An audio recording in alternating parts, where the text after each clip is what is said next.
बिस्मिल्लाहिर्रहमानिर्रहीम। नाज़रीन अस्सलाम वालेकुम। मैं हूं आपका मेज़बान साबिर शाकिर वफाकी दारुल हुकूमत इस्लामाबाद से। कुछ ताज़ा तरीन खबरों का ताल्लुक़ पाकिस्तान की कौमी सियासत से है।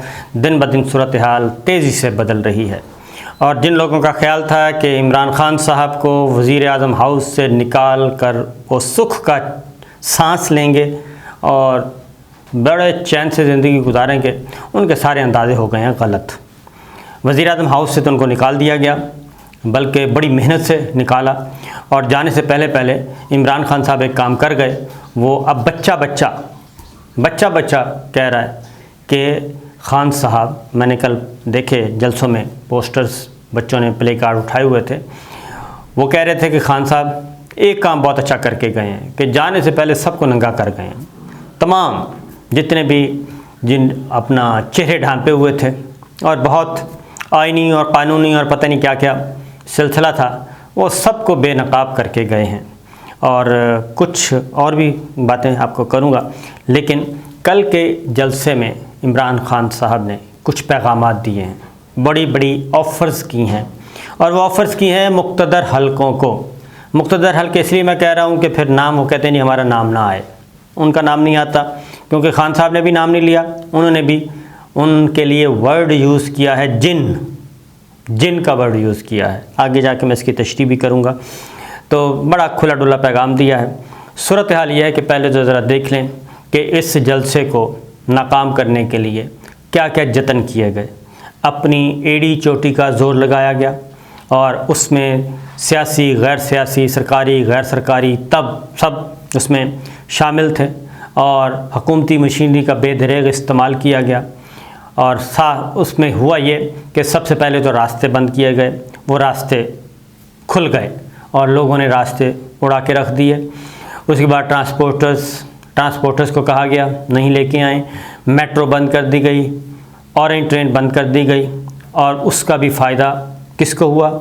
उसका भी फ़ायदा बदकिस्मती से, खुशकिस्मती से फ़ायदा हुआ लोगों को।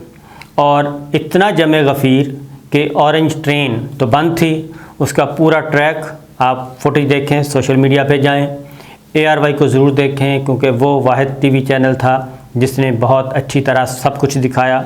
और इसीलिए ARY टीवी की नशरियात जो हैं वो बंद की गई और केबल ऑपरेटर से कहा गया कि ARY को गायब कर दो।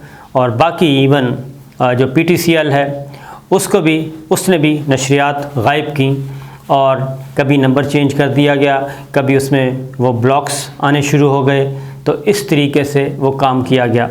वाहिद मकसद ये था कि इमरान खान की आवाज़ को दबाया जाए और वो आवाज़ ना पहुंच सके लोगों तक, क्योंकि जलसागाह पे तो लोग पहुंच गए। जलसागाह में लोग कितने थे? लाखों लोग मौजूद थे।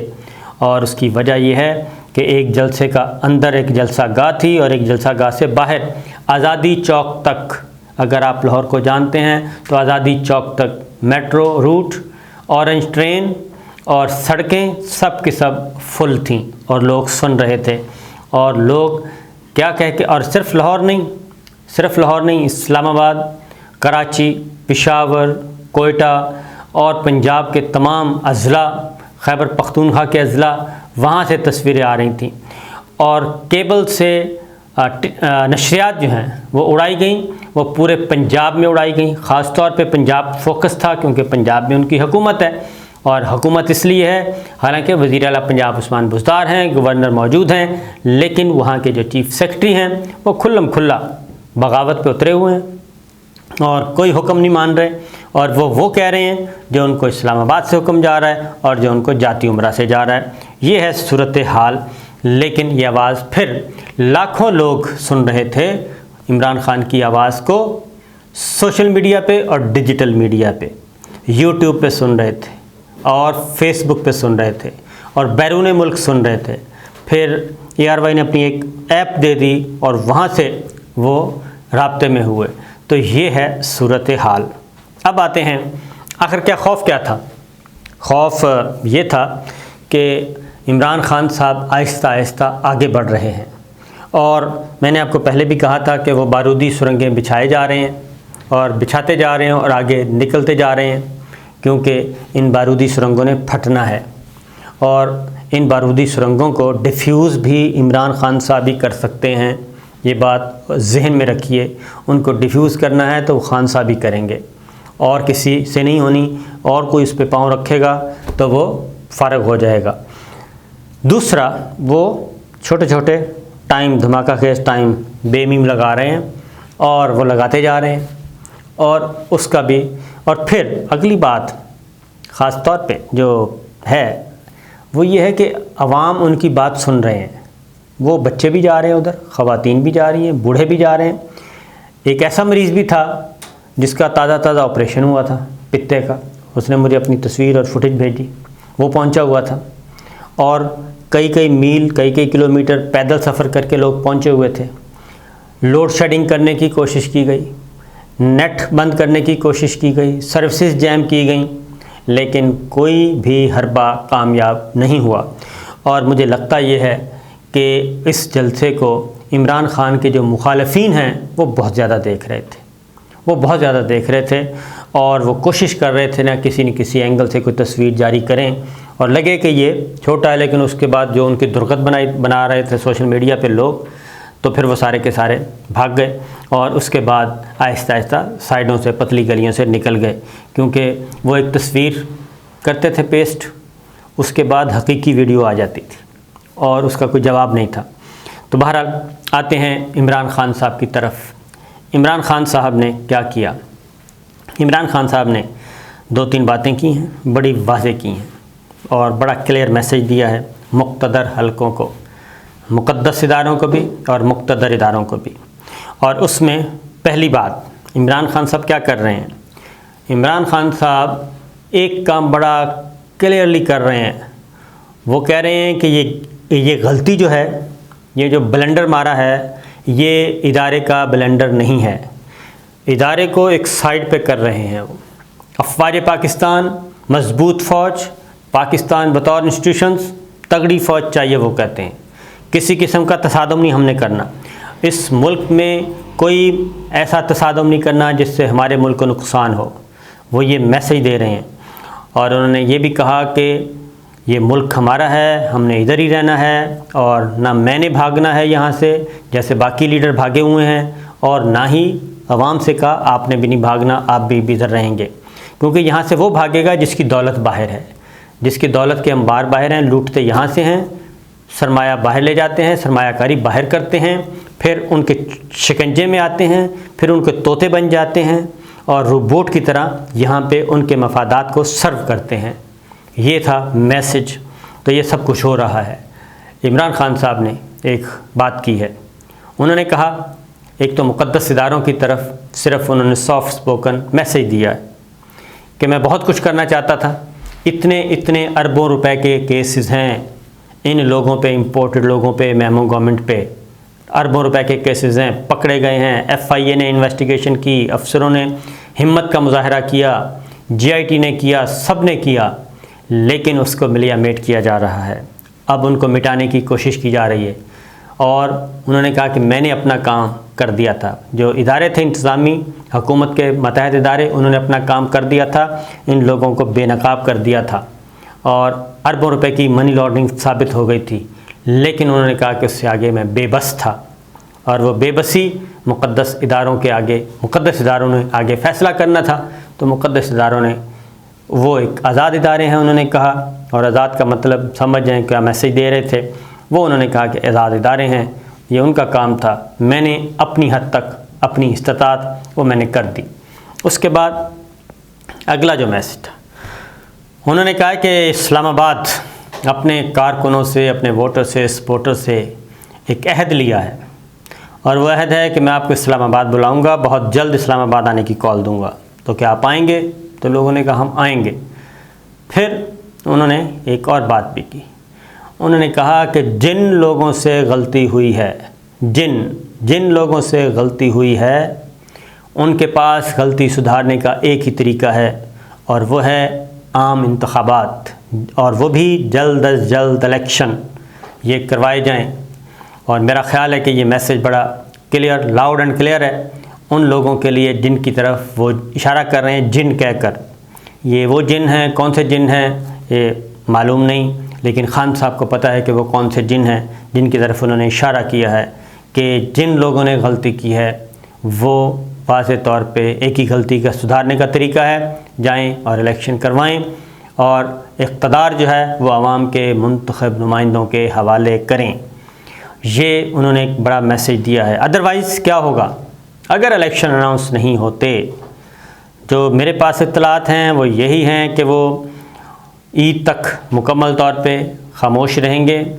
मई में 15 मई के बाद वो एक नई स्ट्रेटजी के साथ मैदान में उतरेंगे, नई स्ट्रेटजी के साथ उतरेंगे और 15 मई के बाद फिर असल कॉल वो असल हदफ की तरफ बढ़ेंगे। उसकी वजह यह है कि अब क्या हो रहा है, क्योंकि ये कंप्रोमाइज़्ड हुकूमत है, कंप्रोमाइज़्ड, और ये साबित शुदा है। फिर एक और बात उन्होंने की है, वाज़ेह कर दिया उन्होंने कहा शहबाज हुकूमत के नीचे किसी किस्म की कोई तहकीकात कबूल नहीं करेंगे। तहकीकात होनी है तो सुप्रीम कोर्ट ऑफ पाकिस्तान अदलिया करेगी और वो भी ओपन कोर्ट में होगी। उसकी वजह मैं आपको बता दूं कि इमरान ख़ान के पास और भी बहुत कुछ है कहने के लिए, पेश करने के लिए, और ओरिजिनल डॉक्यूमेंट्स यानी कि ओरिजिनल मुसव्वदात जो हैं एक्चुअल वो पहुंच चुके हैं, वो डीक्लासीफाई हो चुके हैं, वो पहुंच चुके हैं, एक जगह नहीं कई जगह पहुंच चुके हैं। लिहाजा उन्होंने बड़ी वाज़ेह तौर पे कहा कि फिर एक बात और भी उन्होंने की है, और ये कुछ कल की तकरीर थी, वो तकरीर ना इक़्तिदार के लिए थी ना इख्तियार के लिए थी। बड़ा वाज़ेह तौर पे उन्होंने कहा कि ये मैं लड़ाई जो है वो इक़्तिदार और इख्तियार और पीटीआई के लिए नहीं लड़ रहा, और जो लोग मेरे पास आ रहे हैं, मेरी बात सुन रहे हैं, वो भी इक़्तिदार और इख्तियार के लिए नहीं है। ये आज़ादी की जंग है, और जिस तरह से कायद आज़म मोहम्मद अली जिन्ना बानी पाकिस्तान, वो कहते हैं ग़ुलाम हिंदुस्तान में आज़ाद लीडर था, इसी तरीके से मैं अपनी 22 करोड़ पाकिस्तानी आवाम को आज़ाद करना चाहता हूँ ग़ुलामों से। ग़ुलाम इब्ने ग़ुलाम मीर जाफ़र और मीर सादिक जो इस वक्त इस सिस्टम में बैठे हैं, सिस्टम के अंदर मौजूद हैं, स्पॉट फिक्सर्स हैं, ये मैच फिक्स करते हैं और बैरूनी आलाकार बनते हैं। और रूस के विज़िट, उन्होंने कहा कि 30% सस्ता तेल, क्या हमारा हक़ नहीं है कि मैं अपने पाकिस्तानी अवाम के लिए 30% सस्ता तेल ख़रीदूँ रूस से, 30% सस्ती गंदम ख़रीदूँ रूस से? क्या ये हक़ सिर्फ़ इंडिया का है या सिर्फ़ ताकतवर मुल्कों का है कि उनको आज़ादी हो, हमें क्यों ना हो? तो लिहाजा बहुत बड़ा क्लियर मैसेज था जी खान साहब का। और अगली बात यह है कि इम्पोर्टेड हुकूमत नामंजूर का ट्रेंड जो है वो चले जा रहा है, दौड़े जा रहा है, और वो नहीं रुक पा रहा। और मैं देख रहा था कि इस जलसे को डिफेम करने के लिए कभी कह रहे हैं 5000 हैं, कभी 10,000 हैं, कभी 20,000 हैं। अरे भाई, अगर 5000, 10,000, 20,000 हैं तो फिर आपको मसला क्या है? फिर तो खुशी के शादियाने बजाने चाहिए। फिर टीवी बंद करने की क्या ज़रूरत है? फिर केबल ऑपरेटर्स को हुक्म देने की क्या ज़रूरत है? फिर पीटीसीएल वालों को कहने की क्या ज़रूरत है? फिर इंटरनेट बंद करने की क्या ज़रूरत है? फिर लोगों के लिए रुकावटें खड़े करने की क्या ज़रूरत है? फिर बसों को मना करने की क्या ज़रूरत है? फिर तो बड़ा आसान तरीका है कि आराम से सुकून से सोएं। आप तो सोए नहीं, आप तो जागते रहे हैं और इंतज़ार करते रहे हैं कि किसी तरीके से ये मामला ख़त्म हो। तो मामला ख़त्म नहीं होने वाला। इमरान ख़ान साहब बड़ा वाज़ेह मैसेज दे चुके हैं। अब वही बात है कि ये जो कुछ आप कर बैठे हैं वो अपनी गलती को सुधारें। तो देखते हैं जनाब, अगले वक्तों में, आने वाले दिनों में मज़ीद अभी कुछ चीज़ें खुलनी हैं, कुछ चीज़ें और भी खुलनी हैं, और वो जब आएंगी सामने तो हक़ाइक़ इससे कहीं ज़्यादा ख़तरनाक होंगे। वो अभी भी फ़ौज के साथ खड़े हैं, मज़बूत फ़ौज उनकी ख्वाहिश है और वो रहेगी। वो लोगों को मना कर रहे हैं कि हमने कोई तसादम नहीं करना, कोई जलाओ घिराव वाला काम नहीं करना, पीसफुली पुरअमन तौर पे हम अपना हक़ लेंगे। और मेरा अपना तजुर्बा कहता है कि वाक़तन वो उसी तरफ बढ़ रहे हैं। इजाज़त दीजिए, अल्लाह हाफ़िज़।